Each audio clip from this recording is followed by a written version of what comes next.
Okay, so now we will start. See what we have learned in last lecture, adaptation in plants of forest region.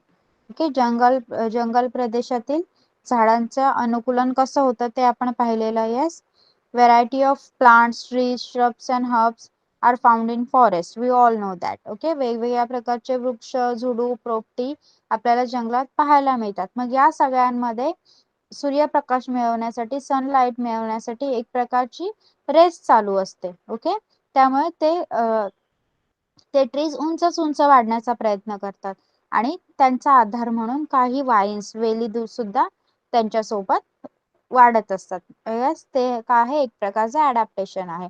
Then we saw adaptation in grassland plant. गवताळ प्रदेशातील प्लांट्सचं आपण adaptation पाहिलं. In that we saw diverse types of bushes and grasses are found in the grassland. Okay, जे गवताळ प्रदेश आहेत त्यामध्ये मोठ्या प्रमाणात खुरटी, झुडपे आणि वेगवेगळ्या प्रकारचे गवत आढळतात. Fibrous roots of grasses prevent soil erosion. मग या गवताचा काय उपयोग होतो, त्याच्या रूट्समुळे माती धरून ठेवायला, मातीची धूप थांबवायला मदत होते. ओके, आणि animals, tiger, elephant and deer यासारख्या ॲनिमल्स या वेगवेगळ्या प्रकारच्या गवतात लपून स्वतः त्याची शिकार करू शकतात. ओके, आणि छोट्या गवतांमध्ये आपल्याला ससासारखे प्राणी पाहायला मिळतात. ते गवत खाऊन जगू शकतात. Okay, then we saw adaptation for injection of food in plants. जसं प्राणी काही गोष्टी खातात, स्वतःचं अन्न खातात, त्याप्रमाणे त्याप्रमाणे काही वनस्पती सुद्धा अशा आहेत ज्या कीटकभक्षी असतात. Okay, some are parasitic, what are cuscuta. Then we saw drosera, venus flytrap, pitcher plant. These all are parasitic plants. Okay, what adaptations we saw in these?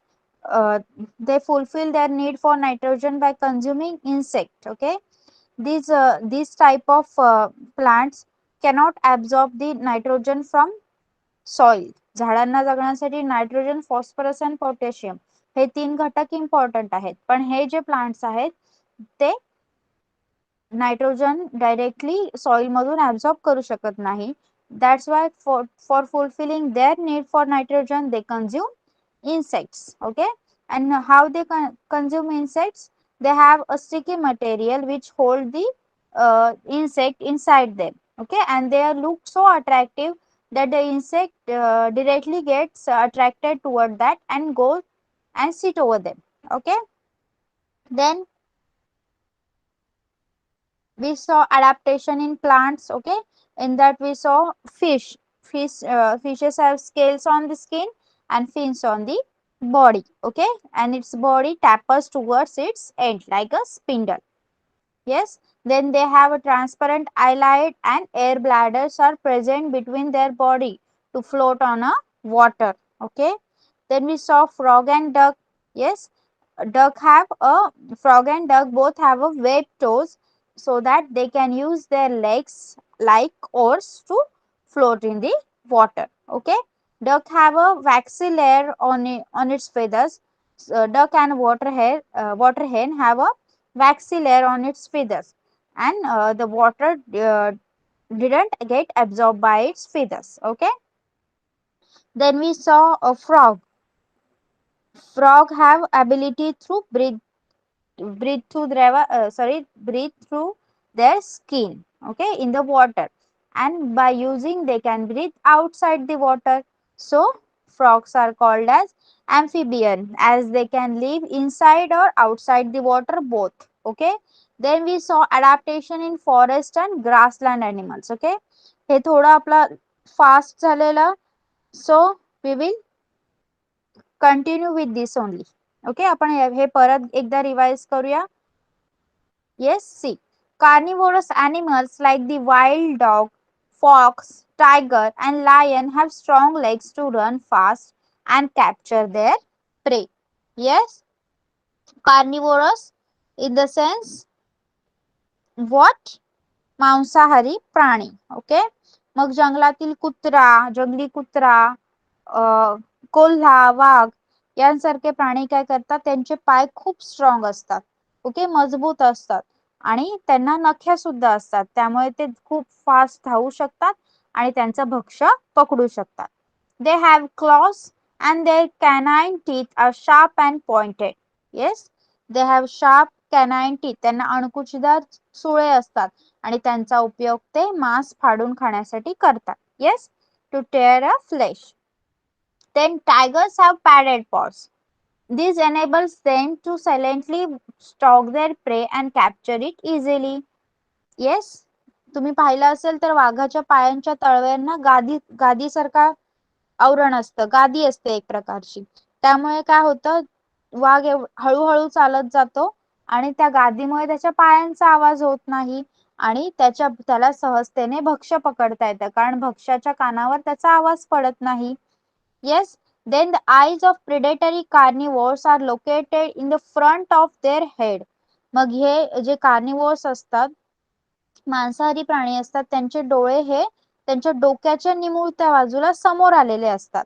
Okay, it helps them to spot their prey from a long distance. त्यामुळे त्यांचं भक्ष्य जर एकदम दूर अंतरावर असेल तर दूर अंतरावरूनच ते त्याला ओळखण्यासाठी त्याचे डोळे त्यांना मदत करत असतात. Yes, the eyes of herbivores are below the forehead or either side of the head. बघा, मग जे हर्बिवोरस असतात त्यांचे डोळे बघा, इथे तुम्हाला एक काळवीट दाखवला आहे, ब्लॅक बक. ओके, बघा त्याचे डोळे समोर आहेत, खाली. ओके, आणि उंट सुद्धा दाखवलेला आहे, उंटाचे डोळे कसे आहेत, आयदर साइड, एक या बाजूला आणि एक तिकडच्या बाजूला. Yes, see, this gives them wide angle vision which helps to protect them from predator. बघा, मग हे शाकाहारी प्राणी आहेत, त्यांच्या डोळ्यांचे स्थान कपाळाच्या खालील बाजूला आहे आणि त्यामुळे त्यांना मोठा परिसर दिसू शकतो. ते दोन्ही डोळ्यांनी दोन्हीकडचं खूप मोठ्या प्रमाणात पाहू शकतात आणि शत्रूपासून स्वतःचा बचाव करू शकतात. येस, हे काय आहे, त्यांचं एक प्रकारचं अडॅप्टेशन आहे. Yes, their legs are long and tapering with strong hooves which enables them to run fast taking long leaps. मग यांचे पाय असतात, शाकाहारी प्राण्यांचे जे पाय असतात ते मुख्यतः निमुळते आणि बारीक असतात, पण त्यांचं जे खूर आहे, ओके, हूफ ज्याला म्हणतात, खूर असतं ते खूप स्ट्रॉंग असतं, त्यामुळे ते मोठमोठ्याने उड्या मारून धावू शकतात. Yes, they can take long leaps. Their long and freely moving ears can receive sounds from long distances and different directions. मग ह्या प्राण्यांचे कान काय असतात, लांब असतात आणि हलणारे असतात, फ्रीली मुव्हिंग असतात, त्यामुळे ते दूरच्या अंतरावरील आवाजाचा वेग देखील घेऊ शकतात. Okay, deer and black bucks have colors that merge with their surrounding. मग हरिण आणि काळवीट यांचा रंग ते ज्या परिसरात राहतात त्या परिसराशी मिळता जुळता असतो. Their teeth are strong for chewing tough plant material. मग झाडाचे वनस्पतींची खोडे चावून खाण्यासाठी त्यांचे दात एकदम स्ट्रॉंग असतात. Okay, so can anyone tell me why deer and black bucks have colours that merge with their surrounding? हरिण किंवा काळविटाचा रंग ते ज्या परिसरात राहतात त्या परिसराशी मिळता जुळता का असतो? Why deer and black bucks have color that merge with their surrounding? Yes, anyone, can you tell me? Yes, Prathamesh. तर कारण त्यांना जे खाणारे असतात ना त्यांच्यापासून वाचायला. व्हेरी गुड, त्यांच्या भक्षकांपासून त्यांचं रक्षण होण्यासाठी. Okay, next is adaptation in desert animal. Okay, now we are going to see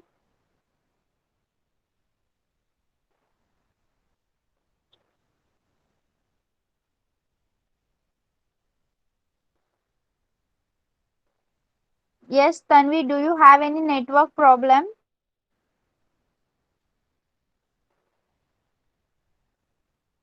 Yes, Tanvi, will you tell me by putting on your mic, do you have any network problem? It feels very disturbing every time when you enter the Yes, ma'am. class. Yes, I have to Net. give you entry every time you enter the class. इथे मी laptop चालू ठेवला आहे त्यामुळे मी entry देऊ शकते. जर मी तिथून left झाले, बंद केला तर तुला एंटर करता येणार नाही. सो प्लीज अगोदर 5 मिनिट्स बिफोर एंटर करत जा. येस. ओके. ओके. तुझा ईमेल आयडी या क्लासला ऍड नाहीये का? Every time you want to enter. प्रत्येक वेळी तुला असं एंट्री मागावी लागते का ऍडमिशन साठी? नो. मग आज का असं होतं? You are adding from another account. Yes. Okay. Okay. Okay, it's okay. See, now we will see adaptation in desert animals. Okay, adaptation in desert animals म्हणजे वाळवंटी प्रदेशातील प्राण्यांमध्ये अनुकूलन म्हणजे adaptation कशा प्रकारे होतं ते आपण पाहणार आहोत. See, deserts are characterized by severe scarcity of water. बघा, वाळवंटी प्रदेश म्हणजेच काय आपल्याला लहानपणापासून शिकवलेलं असतं. वाळवंटी प्रदेश म्हणजे पाण्याची कमतरता. बरोबर? Yes. Hence, desert animals have a thick skin to prevent loss of water from the body. बघा, आपल्याला उन्हाळ्यात डिहायड्रेशन झालं तर किती त्रास होतो. आपल्या बॉडी मधून जर पाणी कमी झालं तर आपल्याला किती त्रास होतो. तसंच मग डेझर्ट अॅनिमलला किती त्रास होत असेल. म्हणून त्यांची बॉडी, जे डेझर्ट अॅनिमल्स आहेत, वाळवंटी प्रदेशातील जे प्राणी आहेत, त्यांची बॉडी काय असते, त्यांच्या बॉडीवर जी त्वचा असते ती जाड असते. Okay. Their skin is thick. Why? To prevent loss of water from the body. Okay. शरीरातील पाणी टिकून राहावं म्हणून त्यांच्या बॉडीवरील, त्यांच्या शरीरावरील जी त्वचा आहे ती जाड असते. Their legs are long with flat and cushioned soles. Okay. त्यांचे पाय हे लांब असतात आणि तळवे गादीसारखे आणि पसरट असतात. The nostrils are protected by folds of skin. बघा, नाकावर त्वचेची एक घडी असते.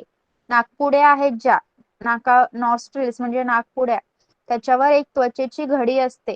Why is it so? कोणी सांगू शकेल का मला? The eyelashes are long and thick. त्यांचे पापण्या देखील लांब आणि जाड असतात. Why is this so? The animals living in deserts have their nostrils are protected by fold of skin and their eyelashes are long and thick. Why is it so? Yes, anyone? Okay. Pradyumna, will you answer? Hello ma'am. Yes. तिथल्या धुळीपासून त्यांच्या डोळ्याचे संरक्षण करण्यासाठी. Very good. तिथे काय असतं? वाळू असते मोठ्या प्रमाणात. Sand is there. Okay. To ते सँड त्यांच्या डोळ्यामध्ये, नाकामध्ये जाऊ नये म्हणून तिथली त्वचा जाड असते आणि पापण्या देखील त्यांच्या लांब आणि थिक म्हणजे जाड असतात. Yes. Rats, snakes, spiders, lizards in desert live in deep burrows during daytime and are active at night. मग वाळवंटी प्रदेशातील जे उंदीर, साप, कोळी, सरडे आणि काही प्राणी असतात, असे प्राणी असतात, ते काय करतात? दिवसभर खोलवर बिळात राहतात आणि रात्रीच्या वेळीच ते बाहेर निघतात. ओके. दिवसभर खूप ऊन असल्यामुळे ते काय करतात? बिळात राहतात आणि रात्रीच्या वेळी बाहेर निघतात. बघा, यू कॅन सी त्यांचे पाय लांब आहेत. उंटाचे पाय दाखवलेले आहेत आपल्याला, लांब आहेत आणि खाली पसरट गादीसारखे आहेत. ओके. कारण त्यांचा पाय त्या वाळूमध्ये आत रुतून जाऊ नये, टिकून राहावा म्हणून अशा प्रकारे त्यांच्या पायांची रचना केलेली असते. Okay. Understood about adaptation in desert animals? Yes, you all have understood adaptation in desert animals. Okay, anyone has any doubt? Adaptation in desert animals, anyone has any doubt? Okay, so now we will move to the next. See, adaptation in animals of snowy region. बघा, आपण plant सुद्धा snowy region मध्ये पाहिले, त्यामध्ये कशा प्रकारे adaptation होतं, अनुकूलन होतं ते आपण पाहिलं. And then we are here with animals. Okay. From the internet, download images of animals like yak, polar bear, white fox, silver fox, mountain goat, Siberian husky dog, and snow leopard. Compare these images with those of similar animals from tropical forest. बघा, याक, ध्रुवीय अस्वल, पांढरा कोल्हा, पर्वतीय शेळी, चंदेरी कोल्हा, Siberian husky कुत्रा, हिमबिबट्या. Okay. या जातींच्या प्राण्यांची इंटरनेटवरून पिक्चर्स डाउनलोड करायचे आहेत आणि त्या पिक्चर्सला तुमचे जे नॉर्मल हे प्राणी आहेत, ओके, आपल्याकडे सुद्धा जंगलामध्ये कोल्हा, बिबट्या, येस, हे प्राणी आढळतात, बरोबर. त्यांच्यासोबत कंपॅरिझन करायचं आहे. काय आहे बघा, काय सिमिलॅरिटीज किंवा काय डिफरन्सेस दिसतील. व्हाईट और silver body colour, long thick hair on the skin are typical characteristics of animal of snowy region. How are these useful to them? बघा, मग या प्रकारचे प्राणी आहेत. बर्फाळ प्रदेशातील प्राण्यांची रचना कशी असते? मोस्टली त्यांचा कलर कुठला असतो? व्हाईट किंवा चंदेरी, येस, सिल्वर, व्हाईट और सिल्वर. आणि त्यांची बॉडी ही खूप दाट केसांनी भरलेली असते. Yes, Y is this so? खूप लांब आणि दाट केस असतात त्यांच्या बॉडीवर. का असतं असं? Anyone can tell me Y is this so? Okay, Deepika. Ma'am, yes. their white skin help to hide in snow and their long thick hair purpose warmness. Okay, very good. Okay, as they live in a snowy region, they require warmness, yes, and their long and thick hair performs the function of this only. Okay, and their white colors helps them to hide in snow. Okay. Next is adaptation in aerial animals. Okay, now adaptation in aerial animals. Okay, so what are aerial animals? Yes, anyone, what are aerial animals? Yes, Deepika. Ma'am, Yes. aerial animals means birds. Okay. Good.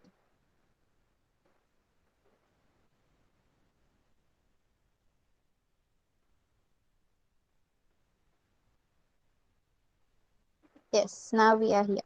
See, what is the main difference between vehicle on the road and aeroplanes? Yes, yes. Anyone can tell me what is the main difference between vehicle on the road and the aeroplane? रस्त्यावरून चालणाऱ्या गाड्या आणि आकाशात उडणारी विमानं यामध्ये मोठा फरक कोणता आहे? Yes, let me check.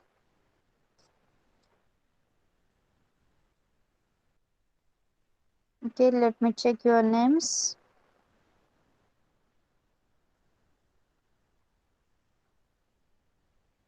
Okay, Pradyumna will tell me. Hello ma'am. Yes.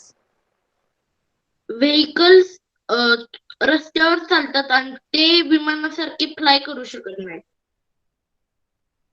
Yes. Anything else? Prathamesh? Yes, ma'am. Teacher, Yes. ते जे विमान असतात ते एका देशातून दुसऱ्या देशामध्ये जाऊ शकतात. Okay. Okay, you can put off. Deepika, anything else? Ma'am, Yes. aeroplanes travels in the sky while other vehicles travels on the road. Okay. See, the spindle-shaped body of birds also minimize the resistance of air while flying. बघा, पक्ष्यांची एरोप्लेनची शरीर रचना कशी असते? पक्ष्यांप्रमाणे असते की नाही? Okay, म्हणजेच काय, दोन पंख प्रकारे असतात एरोप्लेनला, दोन साइडला विंग्स असतात, लाईक बर्ड्स. येस, बघा, पक्ष्यांची शरीर देखील दोन्ही टोकांना निमुळती असतात. जसे एरोप्लेन कसं असतं? दोन्ही टोकांना निमुळत असतं की नाही? येस, स्पिंडल शेप असतं एरोप्लेन. गाड्या, आपल्या रोजच्या ज्या गाड्या आहेत त्या स्पिंडल शेप नसतात. येस, पक्ष्यांचं शरीर देखील एरोप्लेन प्रमाणे दोन्ही टोकांना निमुळत असतं आणि त्याचा फायदा होतो की त्यांना उडताना हवेचा विरोध होत नाही. Air cannot resist their flying. Okay, with hollow bones, a body covering of feathers and modification of forelegs into wings, their body is light in weight and adapted for flying. बघा, पक्ष्यांना चार पाय असतात का? नाही. their four limbs are modified into wings. त्यांचे जे पुढचे पाय आहेत ते पंखात रूपांतरित झालेले असतात. ओके, त्यांच्या शरीरावर पूर्णपणे पिसांचं आवरण असतं आणि त्यांची हाडे आहेत ती मुख्यतः पोकळ असतात. आणि त्या पोकळ हाडांमुळे त्यांचं शरीर हलकं असतं आणि that's why they can because of the light in weight they are adapted for flying. Okay, शरीर हलकं असल्यामुळे ते आरामात हवेत उडू शकतात. Okay, the body of insects also is light in weight and tapers at both ends. They can fly with 2 pairs of wings and also walk with 6 stick-like legs. Okay, मग जे इन्सेक्ट्स असतात, कीटकांची शरीरे देखील या पक्ष्यांप्रमाणे निमुळती आणि हलकीच असतात. त्यांच्याकडे पंखांच्या 2 जोड्या असतात आणि काडीसारखे एकदम लहान 6 पाय असतात. Yes, butterfly like butterfly. Yes, आणि या रचनेमुळे कीटक देखील हवेत उडू शकतात आणि ते चालू सुद्धा शकतात जमिनीवर. Yes, bats can fly with the help of a patagium, a thin fold of skin between their forelegs and hind legs. बघा, वटवाघूळ, त्याच्या वटवाघळाला 4 पाय असतात. ओके, त्याच्या पुढच्या पायांच्या बोटांमध्ये त्वचेचे पडदे असतात. जसं आपण वेब पाहिलं in frog and duck, right. वटवाघळामध्ये सुद्धा असतात तसे पायाला पडदे, त्यामुळे ते उडू शकतात. Okay, yes, see, birds have tapering slender body, they have wings, okay, and claws also. Yes, why they have claws? Why the birds have claws? Anyone can tell me?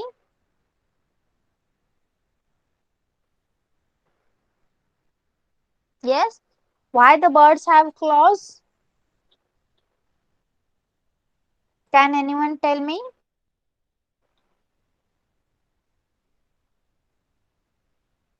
Okay, for support, to hold a support or to hold their prey. त्यांचं भक्ष्य पकडण्यासाठी किंवा support साठी. Okay, you have understood adaptation in aerial animals? Yes, everyone, have you understood adaptation in aerial animals? Okay. Okay, now we will see adaptation in reptiles.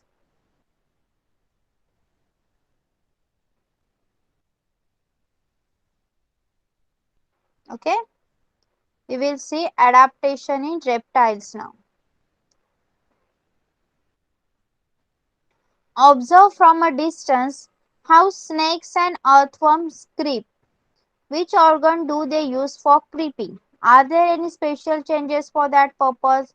Note any such changes. बघा, साप गांडूळ कसे सरपटतात त्यांचं दुरून निरीक्षण करायचं आहे आणि सरपटताना ते कोणकोणत्या अवयवांचा वापर करतात ते पाहायचं आहे. Okay, now animals like house lizard, garden lizard, crocodile use their muscle for creeping. बघा, पाल, सरडा आणि मगर यांसारखे प्राणी काय करतात? त्यांच्या स्नायूचा वापर करून सरपटतात. Similarly, they show adaptation in skin, soles of feet, body color, etc. मग त्याचबरोबर ते काय करतात? त्यांची त्वचा, त्यांचे पंजे, फीट आणि त्याच्या शरीराचा रंग यामध्ये अनुकूलन झालेलं असतं. जसं तुम्ही पाहिलं, सरडा ज्या ठिकाणी जातो त्या ठिकाणचा रंग तो स्वतःच्या बॉडीवर बदलून घेऊ शकतो. Yes, for example, the house lizard and monitor lizard have claws, toes and thin soles, whereas snakes have a scaly skin. बघा, पाल, घोरपड यांचे पंजे काय असतात? नखयुक्त आणि पातळ असतात. तर सापाची त्वचा ही खवलं असणारी असते. येस, सापाच्या त्वचेवर खवलं असतात. Okay, next is adaptation for food in animal. Okay, adaptation for food in animal. जसं आपण प्राण्यांमध्ये पाहिलं की प्लांट्स मध्ये पाहिलं injection. Okay, adaptation of food ingestion in animals like this, in plants, then like this adaptation for food in animals. Okay, अन्न ग्रहणासाठी प्राण्यांमध्ये कशा प्रकारे अडॅप्टेशन होतं, कसं अनुकूलन होतं ते बघायचं आहे आपल्याला. We can categorize animals are herbivorous and carnivorous. Like, yes, प्राण्यांचं आपण शाकाहारी आणि मांसाहारी अशा 2 गटात वर्गीकरण करू शकतो. Special adaptations are seen in each category to make the process of feeding easy. Yes, मग त्यासाठी काही विशिष्ट बदल झालेले असतात जेणेकरून प्राण्यांना त्यांचं अन्न ग्रहण करणं सोपं जातं. We will discuss this in greater detail in the chapter on nutrition. बघा, न्यूट्रिशन, आपण न्यूट्रिशन शिकलो FCC ला, त्यामध्ये आपण हे सगळं पाहिलं आहे. Yes, can you recall? Herbivorous, carnivorous, then omnivorous. We have learned all that. Yes, are you all recalling? Whoever are there in FCC? Why you are not responding? Okay. Watch the programs on channels like National Geographic, Wild, Discovery, etc. to learn about the feeding habits of animals like frogs, snakes, birds, mosquitoes, butterflies. Okay. बघा, तुम्ही national geographic, wild and discovery सारखे channel पाहता का? सांगा मला. Yes, why? You should watch National Geographic, Wild and Discovery. Okay, त्यासारख्या channels वर तुम्हाला या प्राण्यांचे अन्न ग्रहण करण्याची पद्धती कशी असते ते समजू शकेल. Okay, next they have given you a chart आणि तुमच्या ऑब्झर्वेशन वर तुम्हाला ते चार्ट कंप्लीट करायचा आहे. अडॅप्टेशन आहे पहिलं शार्प टीथ म्हणजे तीक्ष्ण सुळे कोणाचे असतात? सिंह आणि वाघाचे असतात. आणि त्या अडॅप्टेशनचा उपयोग कशासाठी केला जातो? टू टिअर दी फ्लेश, मांस फाडून खाण्यासाठी. Yes, then long and pointed beak, टोक आणि लांबदार चोच कोणत्या ॲनिमलची असते आणि कशा प्रकारे त्याचा वापर केला जातो हे सगळं हा चार्ट तुम्ही सर्च करून लिहायचा आहे. Okay, yes, will you complete this chart on your own? Okay.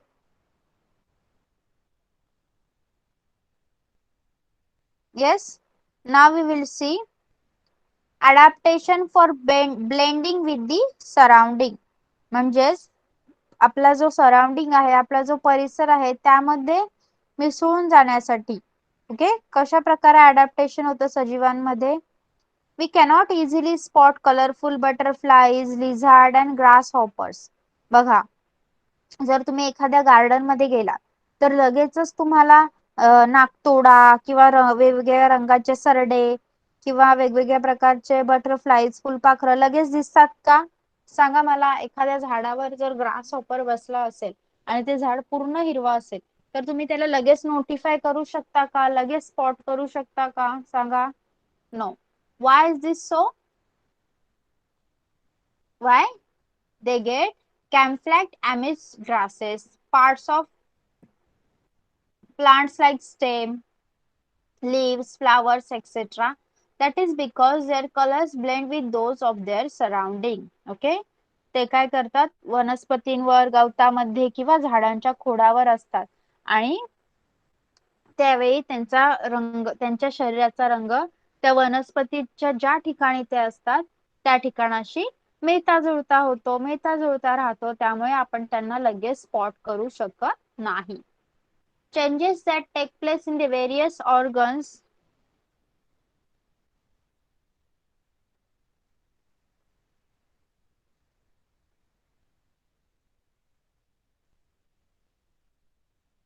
okay, camouflage amidst is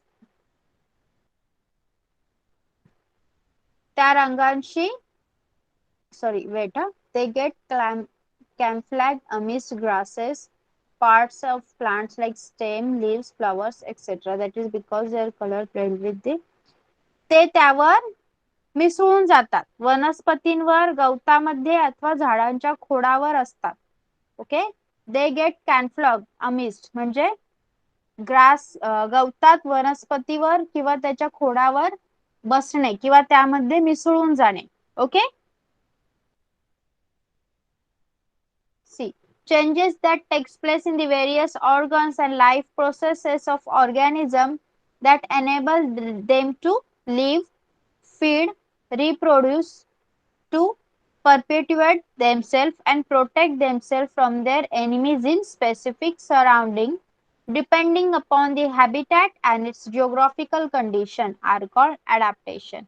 मग ज्या ठिकाणी ते प्राणी किंवा वनस्पती राहतात ओके त्या ठिकाणच्या भौगोलिक परिस्थितीनुसार ओके क्लायमॅटिक चेंजेस नुसार तिथे जगणे तिथे लाईफ प्रोसेसेस चालू ठेवणे रिप्रोडक्शन करणे म्हणजे पुनरुत्पादन करणे परपेट्युएट देमसेल्फ म्हणजे स्वतःला तिथे टिकवून ठेवणे प्रोटेक्ट देमसेल्फ शत्रूपासून स्वतःचे रक्षण करणे ओके या सगळ्या बाबींसाठी वेगवेगळ्या अवयवांमध्ये आणि शरीर क्रियामध्ये सजीवांमध्ये जेवढे बदल होतात त्या सगळ्यांना अडॅप्टेशन्स असं म्हणतात okay got see adaptation is not a sudden process adaptation is लगेच होणारी क्रिया नाही yes it is gradual and continuous ही क्रिया काय आहे निरंतर आहे चालूच असते differences in the structure and appearance of present day animal and animals of thousands of years ago are the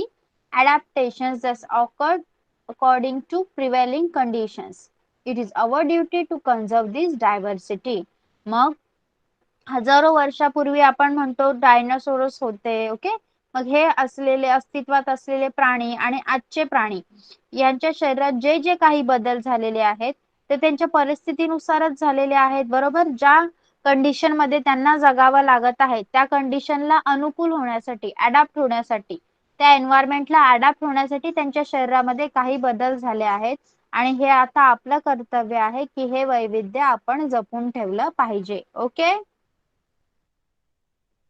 So here they have given you Darwin's theory of evolution. Okay. Charles Darwin या great scientist बद्दल तुम्हाला जो डार्विनचा उत्क्रांतीचा सिद्धांत आहे ते तो सांगितला गेलेला आहे C Charles Darwin, a biologist, studied numerous types of plants and animals and suggested that only those organisms are likely to survive which can best adapt themselves to a changing environment.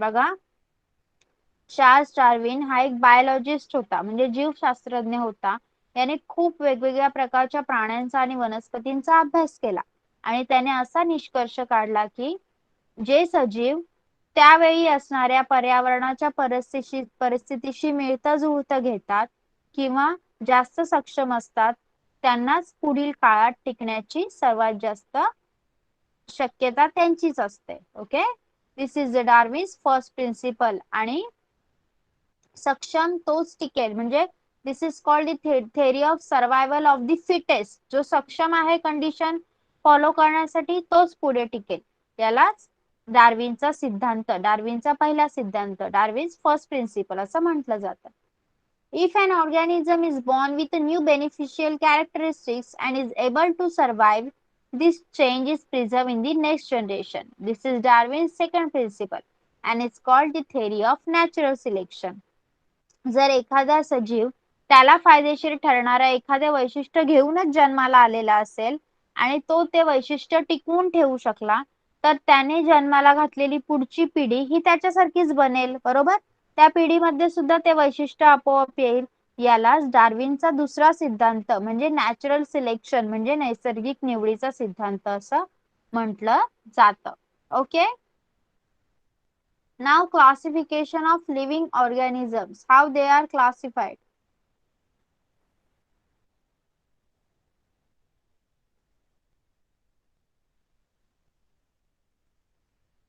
See, why are living things classified?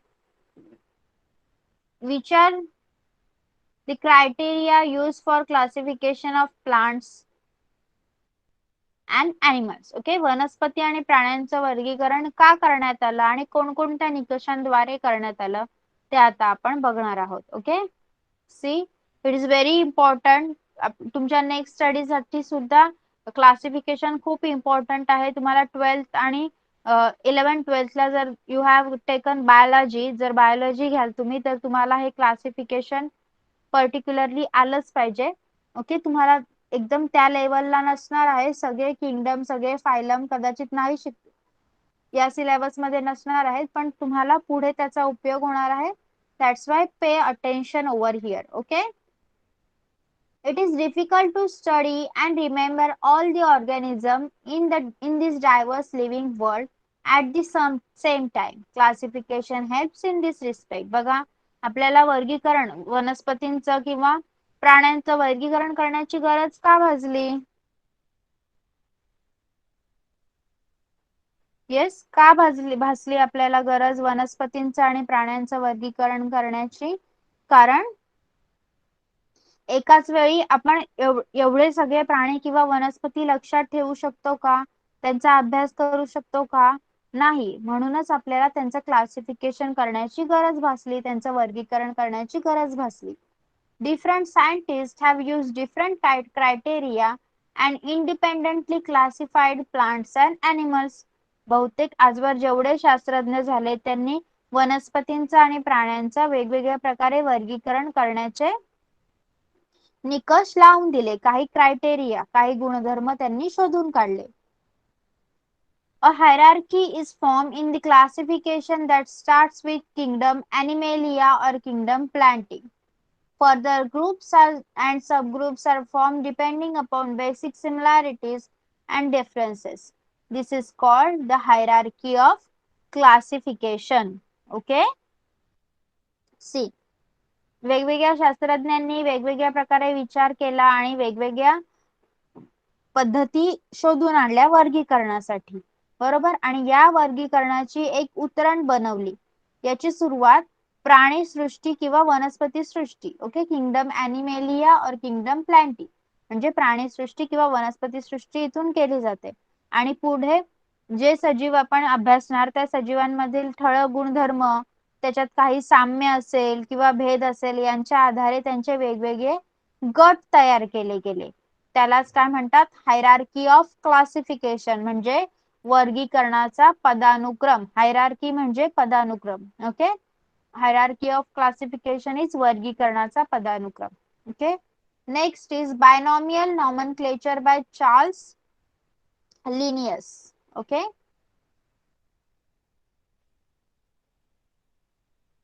Yes, binomial nomenclature by Carl Linnaeus. Okay, Carl Linnaeus. Imagine that there are 4 students with the name Kabir or Kiran in a classroom. Okay, अशी कल्पना करा की एका वर्गात कबीर आणि किरण नावाचे 4 विद्यार्थी आहेत. ओके, सेम नाव आणि 4 विद्यार्थी. If you are talking about any one of them, how would you ensure that others know which one of them you are talking about without any confusion? We would tell the full name, that is the first name and the last name. This is similar to binomial nomenclature. बघा, मग तुम्ही जर त्याच्यातील एकाबद्दल बोलत आहात क्लासमध्ये, okay, मग सगळ्यांना कसं समजणार? बाकीचे जे कबीर आहेत, जर तुम्ही एका कबीर बद्दल बोलत आहात आणि बाकीचे जे कबीर आहेत त्यांना तुमच्यावर संशय येणार की नाही की हा आपल्याबद्दलच बोलत असेल? मग त्यासाठी तुम्ही काय करणार? त्याचं पूर्ण नाव घेणार किंवा त्याचं नाव आणि आडनाव घेणार. बरोबर. ह्यालाच बायनॉमियल नॉमनक्लेचर असं म्हटलं जातं, म्हणजे द्विनाम पद्धती असं म्हटलं जातं. Okay. Binomial nomenclature is used to identify each organism. मग आपल्याला प्रत्येक सजीव ओळखता यावा यासाठी बायनॉमियल नॉमनक्लेचर या पद्धतीचा उपयोग केला जातो. Accordingly, a scientific name has been assigned to each organism. मग त्याचनुसार काय केलेलं आहे? बायनॉमियल नॉमनक्लेचर नुसारच प्रत्येक नावाला, प्रत्येक सजीवाला एक वैज्ञानिक नाव दिलेलं आहे. ओके. ओके, जसं मँगोला एक सायंटिफिक नेम आहे मॅग्निफेरा इंडिका. ओके, अशा प्रकारे सगळ्या सजीवांना, प्रत्येक सजीव सृष्टीला एक सायंटिफिक नाव आहे. Human Homo sapiens. ओके, होमोसेपियन्स म्हटलं जातं ह्युमन्सला. त्यालाच बायनॉमियल नॉमनक्लेचर असं म्हणतात. Okay. It consist of 2 parts. The first part is genus and second part is species. मग ते नाव कसं बनले आहे? पहिल्या पार्ट मध्ये त्या जीनस येणार त्या सजीवाची आणि सेकंड मध्ये स्पीसीज. म्हणजेच 2 संज्ञा आहेत त्याच्यात. पहिली संज्ञा म्हणजे प्रजाती, जीनस म्हणजे प्रजाती आणि दुसरी स्पीसीज. स्पीसीज म्हणजे जाती. Okay. All identified organisms have been assigned a binomial name as per the guideline of the International Code of Nomenclature. मग इंटरनॅशनल कोड ऑफ नॉमनक्लेचर म्हणजे आंतरराष्ट्रीय नामकरण संहिता. या आंतरराष्ट्रीय नामकरण संहितेच्या नियमानुसारच सर्व सजीवांना द्विनाम पद्धती म्हणजे बायनॉमियल नॉमनक्लेचर या पद्धतीने नावं देण्यात आली आहेत. All the organisms of the species are so similar that irrespective of differences in color, height, habitat and habits, they can reproduce among themselves and form a new individual like themselves. For example, all domestic cats in the world belong to the same species. The same is true in the case of animals like hen, cow, dog, etc. and plants like mango, wheat, maize, etc. बघा, एका जातीमध्ये सर्व सजीव इतके एकसारखे दिसतात की त्यांचा कलर, रंग, हाईट, उंची, हॅबिटॅट ते जिथे राहतात ती जागा, हॅबिट्स त्यांचे सवयी, शेपटीची लांबी, ओके, असे काही भेद दिसत असले तरी त्यांच्यामध्ये रिप्रोडक्शन होतच, संकर होतच आणि त्याच्यामुळे काय होतं, रिप्रोडक्शनमुळे वंशवृद्धी होते, त्यांच्यासारख्याच दुसऱ्या पिलांना ते जन्म देतात. For example, all domestic cats in the world, जगभरातील सगळीच मांजरे ही एकाच प्रजातीत मोडतात, बरोबर. तसंच प्राण्यांमध्ये कोंबडी, गाय, कुत्रा इत्यादी सर्व प्राणी आणि वनस्पतींमध्ये आंबा, मका, गहू, ओके, हे एकाच प्रजातीत मोडतात. येस, म्हणजेच प्रजाती गाय आणि जातीमध्ये तुम्ही लिहू शकता मग ती गाय कोणत्या प्रकारची आहे, जर्सी गाय आहे की नील गाय आहे, ओके. असं समजलंय तुम्हाला सगळ्यांना? Yes. Carl Linnaeus binomial nomenclature of Carl Linnaeus all have understood? Yes, till now whatever I taught till now everyone has understood. Please let me know, do you have any doubt? Okay, see here they have given you a table. Following are some examples of organisms from kingdom Plantae and Animalia classified by the binomial method of nomenclature. बघा, काही प्राण्यांची आणि वनस्पतींची तुम्हाला scientific नावं दिलेली आहेत, वैज्ञानिक नावं दिलेली आहेत. बघा, डॉगला काय म्हटलं जातं, canis lupus familiaris, okay, canis lupus familiaris. Cow is called as Bos taurus. Hibiscus rosa sinensis. जवार म्हणजे ज्वारीला म्हटलं जातं sorghum bicolor, okay, bicolor. Okay, आता तुमचा अभ्यास असणार आहे, you have to search for scientific name of 10 animals and 10 plants. Okay, will you search scientific name of 10 animals and 10 plants? Okay, see here they have give you one information. 29th April is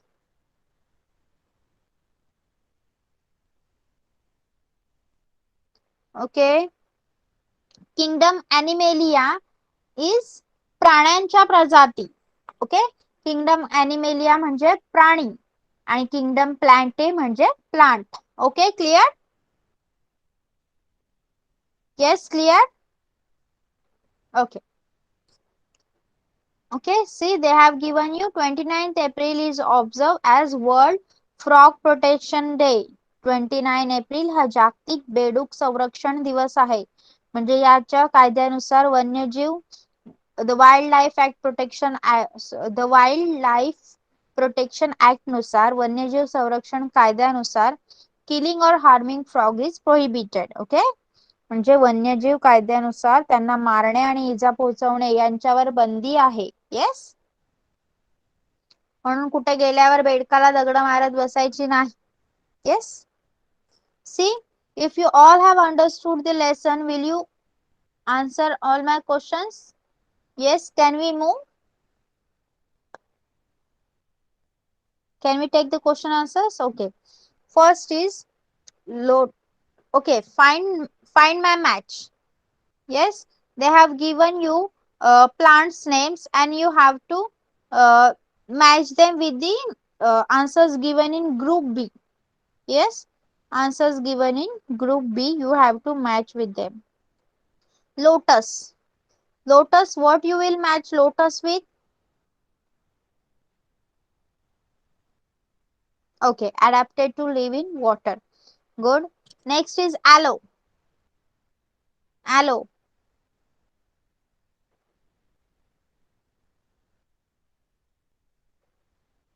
Yes, aloe.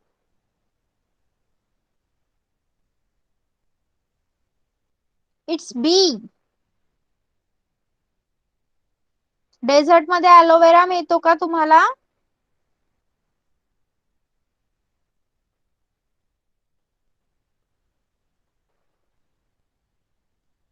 It's B. Hostorial routes of absorption of food.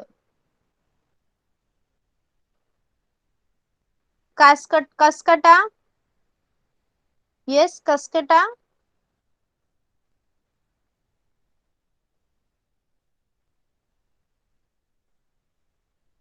Yes, adapted to live in desert. And Venus flytrap. Flower and leaves attract insects. Okay. Okay, let me check the cascata. No, it's hostorial roots. Cascata have the hostorial roots. Okay, you were right. Sorry, I'm sorry.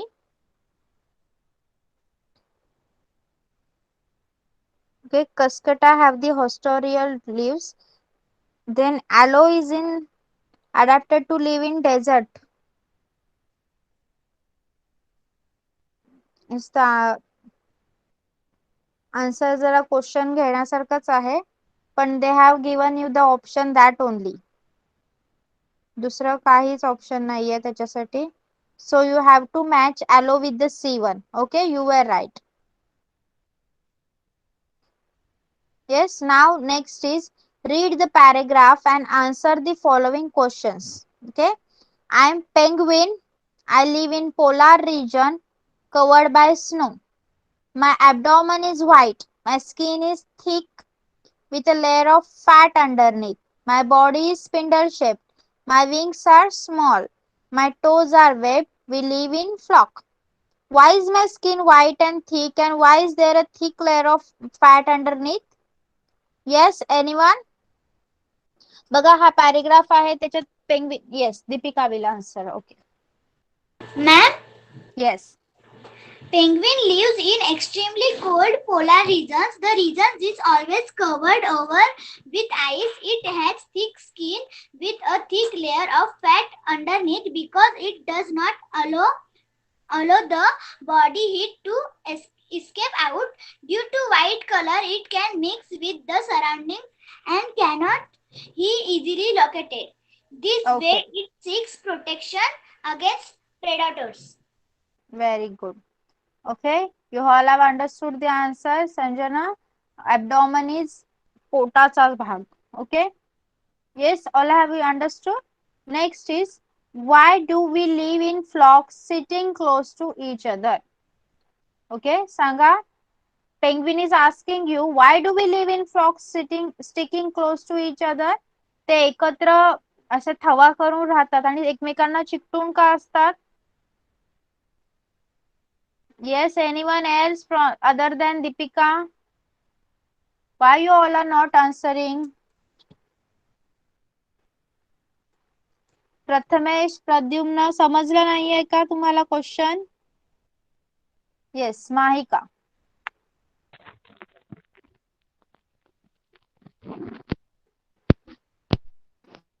Are found in region of Antarctica, South America, Africa and Australia. Many species can also be found in New Zealand and the subantarctic island. No. I'm asking the B one. B. Why do we live in flocks sticking close to each other?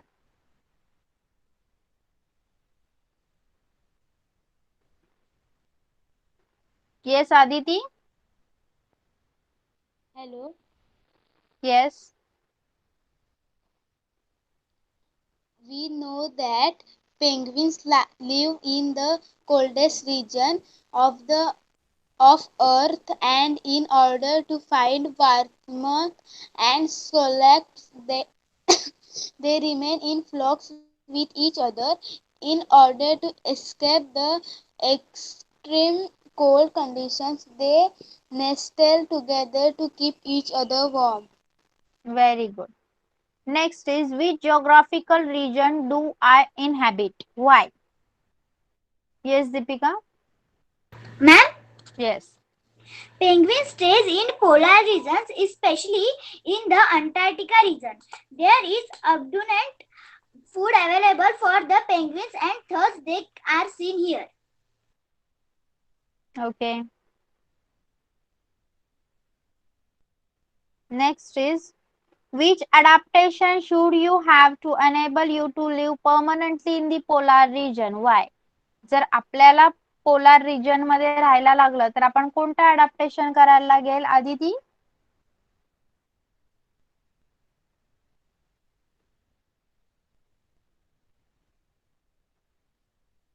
Yes, Aditi, answer. Hello. Yes. The following adaptations are required to survive in polar regions. Black and white skin with a thick layer of fat beneath it. Skin should be covered with feathers. Small body with small wings. Okay. Anyone else wants to answer this question?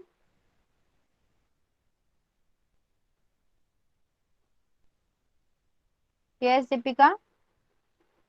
Ma'am, Yes. in order to permanently inhabit in the polar region, the body should be adapted to cold temperatures. There should be thick layer of fat and thick skin to protect the body. The ability to regulate body temperature should be extremely good for the survival. Okay, very good. This should be the answer. Okay. So your question number 3, 4 and 5, we will take this in next lecture. Okay. So for today's homework, you will write question number 1 and 2. Okay. We don't have time to cover 3, 4 and 5. We will cover that in our next lecture. In today's homework, you will write question number 1 and 2. Okay. So if you don't have any doubt or you have understood each and everything, now you all are ready to leave the class. Okay. Bye bye everyone. Good night. Bye, ma'am. Bye.